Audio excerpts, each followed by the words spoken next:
Hey, sports fans, PB&Z Sports Chaos. I know we gave you our NFL preview the other night. Now we're going to give you our regular PB&Z weekly little sports discussion. Heavily talked about football, though, in this one, because it is week one in the NFL.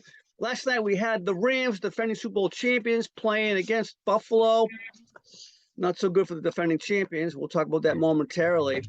Hey, by the way, we also had the return of our famous pick six.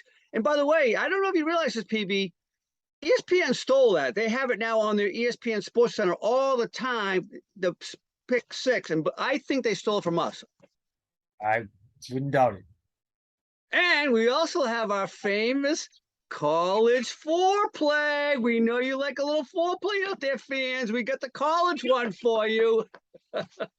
Hey, before we talk football, though, we're going to talk a little MLB. I know some fans are saying, why don't you talk baseball? I know we haven't talked in a while. I got two things I want to talk about baseball. One is the potential colossal collapse of not only one New York team, but two New York teams. Can you believe the Yankees, who were once 15 games ahead, are now only 5 games ahead and really treading poorly at this point in time? And the Mets, who were 10 games ahead, are now essentially tied with the Atlanta Braves, the defending champions. BB, what do you think of this? I know, and I love it too because I know I had the Mets out. I think I might even have the Yankees out, but I don't think there's any way the Yankees are going to not make the playoffs because there's nobody going to drop out a wild card. And it's actually 4.5 going into this weekend, and it's a weekend series with the team that's chasing them with the Rays. So if the Rays can, sweep the series, it's 1.5. But if they can at least take 2 out of 3, it knocks it to 3.5, which is still doable, especially the way the Yankees have been playing. I mean, they're like 10, 15 games under 500, I think, since the break. So there's certainly an opportunity there. And we both picked the Braves to win the East, I believe, in the National League. So it would be nice to see them take over the Mets. But I love when these teams falter down the stretch. And I'll tell you what, even if the Yankees do make the playoffs, the way they're playing and the way they're starting pitching, they're no shoe-in for this thing. And obviously, on the other side, you got the Astros in the West, who are dominating right now, easily have the best record. They're going to have home field now throughout. So right now, you got an early view. You're saying Astros Dodgers World Series is like the clear path, right? I mean, it's the obvious path. But I would agree. I love seeing the Yankees falter like this. I mean, I think they both still make the playoffs regardless if they don't win their divisions, but it would be epic because, I mean, obviously we have 78. We know what happened in 78, right? The Red Sox 14 games up, right? Blah, blah, blah, blah. So, yeah. But imagine both New York teams crashing that bad. Oh, that would be so sweet. But what I really like about this baseball down the stretch here is that Central Division of the American League is interesting because the team that wins the division is going to go to the playoffs. The team that doesn't is out, right? Yeah. And they're only all within 1.5 games of each other. You got the Guardians in lead. You got the White Sox and Twins tied 1.5 games back from that. So that's going to be a nice little interesting race down the stretch. And I think we both picked the White Sox to win that division. And we both, I think, had the Twins as one of our sleepers for a while. Yeah, we did.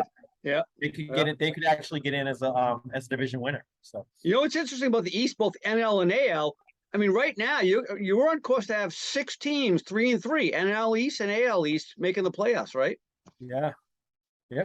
That'd be. I mean, and speaking of the AL East, so the other thing I want to talk about is the Red Sox. Obviously, a horrible, abysmal season at this point in time, but here's a couple little interesting stats. So right now, the Red Sox are 361 winning percentage against the AL East, 18-39, which is unbelievable. By the way, if they go 9-10 the rest of the year against the AL East, it'll be the worst ever finish against the AL East teams. Worst ever. And given that the way they're tracking and trending, it's probably a good bet. But this is a stat that blew my mind when I read this. They are 49-32 versus the NL and the rest of the AL. That's 605 winning percentage. They would be third in the AL, like a quarter point behind New York 606 right now. And the Astros are like 631 or something like that. Think about that. 605 versus everybody else but the AL East.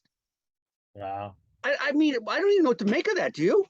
Oh, I mean, you got to win your division. I mean, that's like true with all sports. You got to win in your division, Yeah. All right, let's talk NFL. Last night we had the Rams losing, as you and I both picked, to Buffalo. Buffalo crew, it was 10-10 at the half, and then Buffalo put the pedal to the metal and blew them out 31-10. What was the storyline? Was it Buffalo's strength, or was it the concerns with the Rams team overall, in your mind? Yeah, I mean, you could make an argument that the Rams didn't look good, but I think that's a direct function of how good the Bills played. I mean, they were crisp with every aspect of their game. They didn't pump the ball once in that game. They No. converted. I think it was 9 out of 10 or 10 out of 11 third downs, and some of them were third and longs. They ran the ball effectively when they had to. They passed the ball effectively. I mean, they rushed the pass on deep, effectively. They obviously sacked Matthew Stafford 6 times. So they played almost a perfect game. So I can't at this point in time say that the Rams are bad. I got to see the Rams' body of work over time. I think they still have a talented enough roster that they'll hang in there. But the Bills clearly showed that they are the class of the NFL right now. I heard on all the talk shows say the only thing people are a little bit concerned about is how many times Josh Allen keeps getting hit. Like last night, he took 11 hits in the game, and he's second to Lamar Jackson in hits in the last 4 years. So Dix is concerned. Speaking of the Rams, I like this one. McVay, and I'm summarizing, but this is basically what I heard Sean McVay say last night. We played like the 2019 Red Sox in training camp. They won the World Series. Cora took it easy in training camp, and that's what we did too, and that's why we sucked. Basically, which is what he said. He said we took it easy in the training camp. I didn't want people to get hurt. We didn't play anybody. And the same thing that Cora did in 2019, and that didn't work out well, right? Right. Yeah. So we'll see. Point. All right. Hey, I got a couple storylines. You probably have a couple as well, but for me, one of the storylines going into the weekend, Dolphins, your new home team, plays your old home team, the Patriots, down there, who went down there early to get acclimated to the weather, first time ever. People are giving them a hard time about that up here. But no offensive coordinator. We're not really sure who's calling the plays yet, blah, blah, blah. Is this going to come back to haunt them, do you think, this year? Yeah, until they show me otherwise, I'm really concerned. I mean, I do trust in Belichick. I do believe that he's going to compete on Sunday.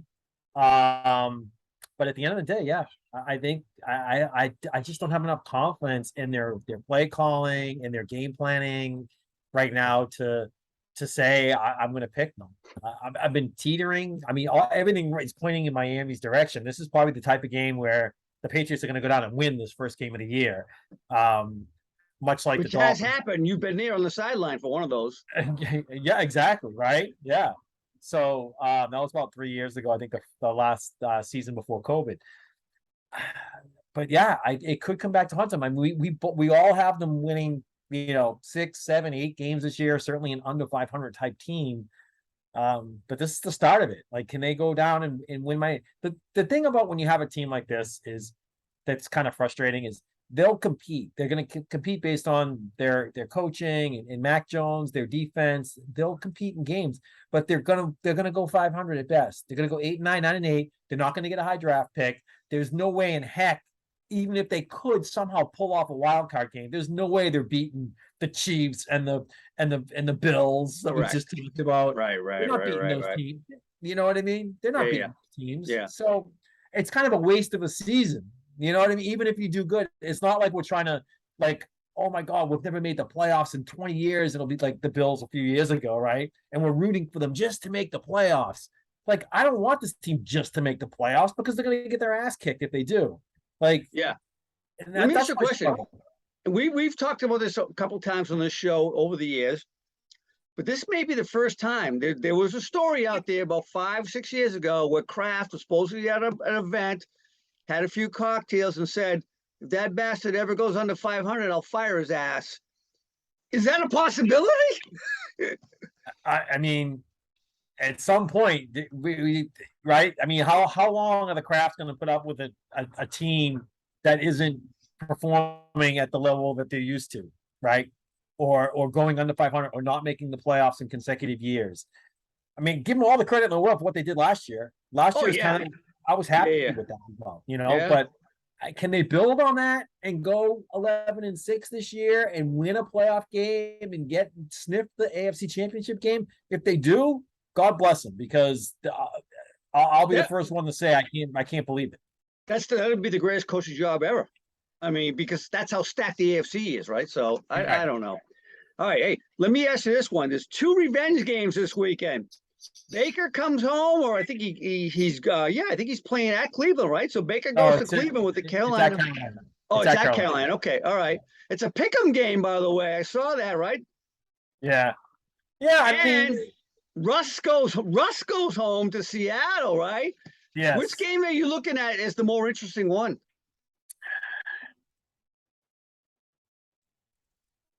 I mean, I think when it comes down to X's and O's, I think the Carolina Cleveland game is going to be more intriguing because Cleveland has a formidable defense, Yep, right? yep. Christian McCaffrey's healthy. Baker Mayfield's going to be quarterbacking, right? We know he's got DJ Moore there. And, I think that game's just going to be a fun game to watch. I think Denver, by all rights, should blow out Seattle. I mean, Seattle's could be competing for the worst team in the NFC, and I don't think that's as much of a game. So I think it'll be more fun to see what happens in that Carolina Cleveland game. Yeah, me too. All right. Here's a good one. Another game that's going to be very interesting, not for revenge factor, but just because it's two number one quarterback draft picks the year before and this year. Trey Lance goes out to Chicago to play Justin Fields. We know how Ohio State quarterbacks fare. Who's going to be the better quarterback over the course of the season, you think? Man, that's a tough one. I mean, I just based on the pieces around him, it's got to be Trey Lance. Again, I think Chicago's right up there with, Seattle, maybe Atlanta, competing for this like last place team in the NFC overall. Yeah.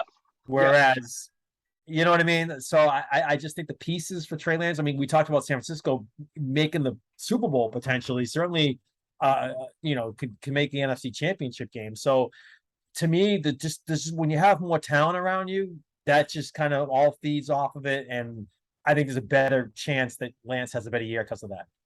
By the way, if you remember, we did our Super Bowl preview. I have Tampa Bay playing Buffalo as well as you, but I also said we'd play the Rams in the conference finals unless Jimmy G was the starting quarterback from the halfway point of the season on. Rob Ninkovich said the same thing today. If Jimmy G's a starter, San Francisco goes to the Super Bowl. Well, I mean, I got San Francisco in the NFC Championship game, regardless of Jimmy G coming back. Yes, But I you think, do. I think either way, the Bucks can take down the Niners. But okay, cool. All right, man. Anything else on the NFL before we No, do our picks? let's get into our picks, our right. foreplay, and our pick six. All right, let's do our college foreplay. I believe last week you had a great week. You were 3-1. I went 3-1. I lost the LSU Florida State game was my only loss, which came right down to a missed extra point. Right, that was a fantastic finish. Yeah, it was. Yeah. So G Money and I went 1-3. Unfortunately, thank God for Notre Dame staying within 21 of Ohio State. All right, let's do it this week. Some good games. We get number 9 Baylor playing at number 21 BYU. Both teams came off wins last week. BYU's a 3-point favorite. Who do you like? I'm going to take BYU in this one. I like the home team. I'm going to go BYU. I'll lay the 3. G Money likes Baylor. You know what? I think I'm going to go in your direction as well. I'm going to go BYU with the 3. Right? Oh, they're getting 3. Are they getting? No, they're giving 3. They're giving 3. Okay, all right. I'm okay with them giving 3. If it was 6, it was 6.5. Like the next game, I might have a question on that. Which the next game is number 20 Kentucky goes at Florida, who came out of nowhere to beat Utah, weren't even ranked, and now they're number 12 in the country for Christ's sakes. Yeah. And they're a 6.5-point favorite. Can they handle the jump?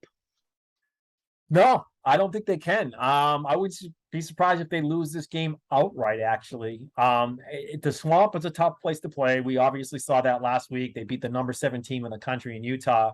But Kentucky's a sneaky good SEC team. And they're not coming 5 hours eastward to play the game, right? 5 hours east. And I think the Gators had their moment last week, and I think they're going to have a little bit of a letdown. They could win the game, but that spread, I think if they do win, they'll win by 3 or 4. So I like Kentucky to cover the spread. But as I said, I wouldn't be surprised if Kentucky wins the game outright. All right, so it's a sweep. Me and G Money at Kentucky as well. All right, number 10 USC. Lincoln Riley had a great debut last week, put up like 66 points. He's an 8.5 point favorite going against, as we talked about, one of his USC's long-time rivals, Stanford. Yeah. What do you think happens here? It's at Stanford. Yeah, it is a rivalry, and you're getting over a touchdown at home, which is enticing to go in the Stanford direction. But I'm not gonna. I'm gonna take USC in this one.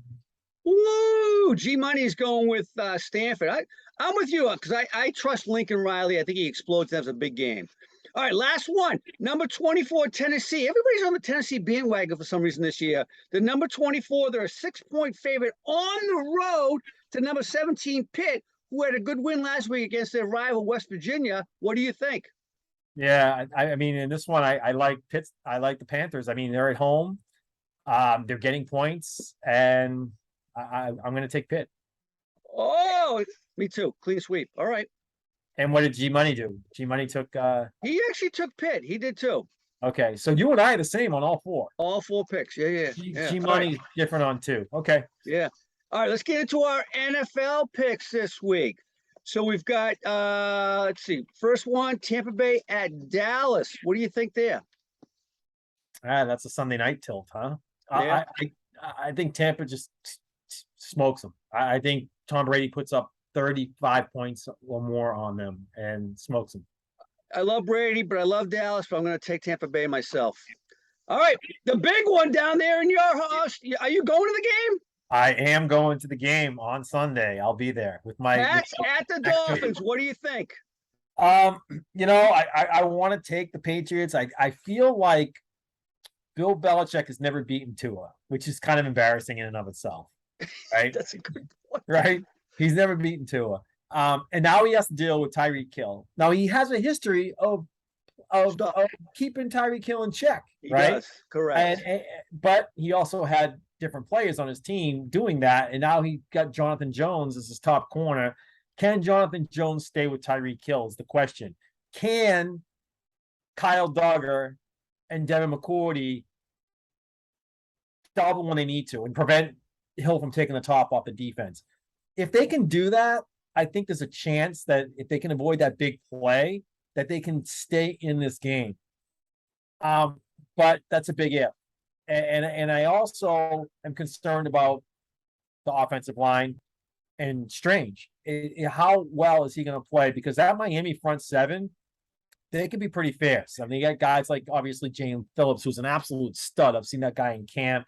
He's unbelievable. Melvin Ingram, he's a baller. He can come at you. Agreed. Yeah. So, I mean, when I look at that front seven as a whole, I just think that they might have a tough time. And even trying to run the ball, which they love to do, they might have a challenge there. So I think Miami's going to win this one. I think the Patriots can stay close if they do some of those things I talked about. But in the end, it's a 3 or 4 point win for Miami. All right. I'm with you. I got Miami as well. So does G Money. All right, we gotta put some haste on this. Pitt at Cincinnati should be a no-brainer, but I don't know. Cincinnati looks sluggish in training camp. What do you think? Yeah, I'm taking Cincinnati easily. I'm with you as well. I think that game's gonna be a little close. I don't know what the spread is, but I think it's gonna be closer than people think. All right, here's a big one in the West, AFC West, the best division in football, maybe in history, according to G Money. Vegas goes to the Chargers. What do you think? He's got the Chargers. By the way, he had Cincinnati as well and Miami. Okay, yeah, and I like the Chargers here too. I think they're just loaded, and they're playing at home. They got to set the tone for the year right here. I don't think the home field's a big advantage for them. Vegas has played there before, but I'm going with the Chargers as well.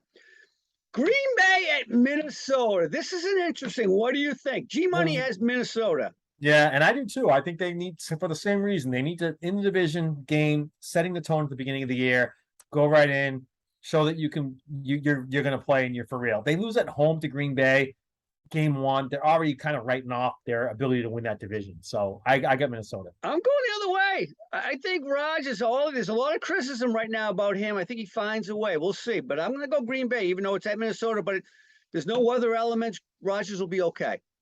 Okay. All right, let's finish it up.